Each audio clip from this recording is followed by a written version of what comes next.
Стресът и напрежението ти идват в повече. Ела с мен в 14-дневното предизвикателство, където всеки ден споделям с теб соматично упражнение, което ще ти помогне да се освободиш от стреса и да се върнеш в баланс. Това е ден 5.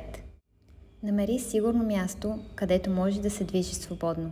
Представи си, че искаш да изтръскаш вода от ръцете, краката и цялото тяло. Разтръсвай цялото тяло за 2-3 минути.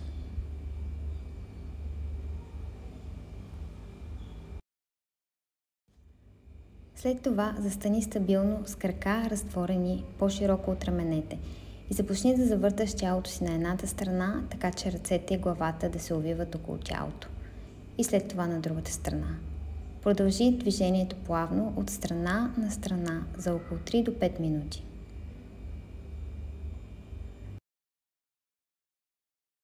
След като приключиш, отдели момент и наблюдавай как се чувстваш.